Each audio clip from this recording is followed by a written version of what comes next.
2024년 12월 7일 윤석열 대통령이 용산 대통령실에서 대국민 담화를 발표하며 최근 비상계엄 선포 사태에 대해 직접 사과하고 향후 전국 안정 방안을 여당인 국민의힘에 일임하겠다는 입장을 밝혔습니다. 담화는 비상계엄 사태의 전말과 대통령의 입장, 그리고 국민에게 전하는 메시지로 구성되었습니다. 이날 담화는 국민들 사이에서 큰 논란을 불러일으킨 비상계엄 선포에 대한 대통령의 입장을 해명하고 국민들의 우려를 해소하기 위한 자리로 마련되었습니다. 담화는 오전 10시경 용산 대통령실 브리핑실에서 발표되었으며 대통령은 깊이 고개 숙여 국민들에게 사과의 뜻을 전했습니다. 윤석열 대통령은 대국민 담화를 통해 12월 3일 밤 11시 비상계엄을 선포하게 된 배경을 설명했습니다. 대통령은 이번 비상계엄은 국정 최종 책임자로서 절박한 상황에서 내린 결정이라며 국가와 국민의 안위를 위한 최선의 선택이라고 판단했다고 말했습니다. 비상계엄은 국내외적으로 혼란스러운 정세 속에서 국가 안보와 사회 안정을 위해 긴급히 내려진 조치였다고 덧붙였습니다. 그러나 그는 이 과정에서 국민들에게 불안과 불편을 끼쳐드렸다며 매우 송구스럽게 생각하며 진심으로 사과드린다고 밝혔습니다. 12월 4일 새벽 1시경 국회는 계엄 해제를 결의했고 이에 따라 윤 대통령은 군의 철수를 지시하며 계엄 상태를 해제했습니다. 그는 비상계엄이 해제된 직후 심야 국무회의를 열어 관련 법적 절차를 신속히 마무리했다고 강조했습니다. 윤 대통령은 비상계엄 사태가 국민들에게 큰 충격과 혼란을 준 점에 대해 깊이 반성한다며 많이 놀라셨을 국민 여러분께 다시 한번 진심으로 사과드린다고 말했습니다. 대통령의 담화 발표 내내 단호하면서도 겸손한 태도가 돋보였으며 국민의 신뢰를 회복하기 위한 노력의 일환으로 풀이됩니다. 또한 윤 대통령은 이번 사태와 관련한 법적 정치적 책임을 회피하지 않겠다고 선언했습니다. 그는 이번 비상계엄 선포는 국가를 위한 불가피한 조치였지만 그로 인해 발생한 결과에 대해 제 책임을 회피하지 않겠다며 법적 검토와 정치적 논의를 겸허히 받아들이겠다고 밝혔습니다.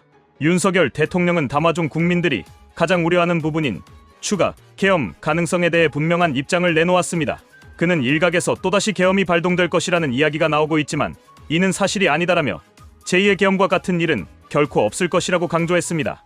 이 발언은 향후 국정 운영 방향에 대한 국민의 불안을 해소하고자 하는 강력한 메시지로 해석됩니다. 대통령은 이를 통해 현 상황을 안정시키고 국민들의 신뢰를 회복하려는 의지를 드러냈습니다. 윤 대통령은 이번 사태를 계기로 자신이 국정 운영에만 집착하기보다 당과 협력해 전국 안정을 도모하겠다는 뜻을 밝혔습니다. 그는 저의 임기를 포함해 앞으로의 전국 안정 방안은 우리 당에 일임하겠다며 국민의힘과 정부가 함께 책임지고 향후 국정을 운영해 나갈 것이라고 말했습니다. 이러한 발언은 향후 대통령 개인의 리더십보다는 당 차원의 협력을 강화하고 국회와의 소통을 확대하겠다는 의지로 풀이됩니다. 윤 대통령은 이를 통해 더 이상 혼란스러운 상황을 만들지 않고 여야 간 협력을 통해 국가 안정에 기여하겠다는 포부를 밝혔습니다. 윤석열 대통령의 이번 담화는 많은 국민들에게 충격적인 비상계엄 선포와 그 이후의 대응에 대해 대통령 본인의 책임을 인정하고 국민들에게 사과하는 자리였습니다. 담화 직후 주요 언론과 SNS에서는 다양한 반응이 쏟아졌습니다. 일부 국민은 대통령의 직접적인 사과와 책임 인정에 긍정적인 반응을 보이며 국정 운영이 안정화되기를 바란다고 밝혔습니다. 반면 야당과 시민단체를 중심으로는 이번 비상계엄 선포가 과연 정당한 조치였는지에 대한 의문과 비판이 지속되고 있습니다. 특히 국회의 탄핵 표결 일정과 맞물려 있는 만큼 향후 정국은 더욱 복잡한 양상을 띌 가능성이 큽니다. 윤석열 대통령에 대한 국회 탄핵안 표결일이 바로 이날로 예정된 가운데 그의 담화는 탄핵 표결에 어떤 영향을 미칠지 뒤추가 주목됩니다. 여당 내부에서는 담화를 통해 국민의 신뢰를 다시 얻고 탄핵안을 막아낼 수 있을 것이라는 기대감을 드러냈습니다.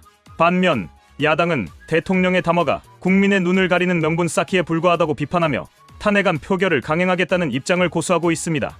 윤 대통령은 담화 말미에 국민 여러분께 심려를 끼쳐드린 점 다시 한번 머리 숙여 사과드린다며 브리핑실을 떠났습니다. 그는 허리를 깊이 숙여 인사를 전하며 국민들에게 사과의 진정성을 강조했습니다.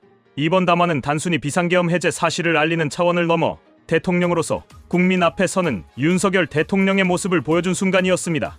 윤 대통령이 담화에서 밝힌 대로 이번 비상계엄 사태가 더 이상 국민의 불안을 초래하지 않고 국정 운영 안정화의 전환점이 될 수 있을지 주목됩니다.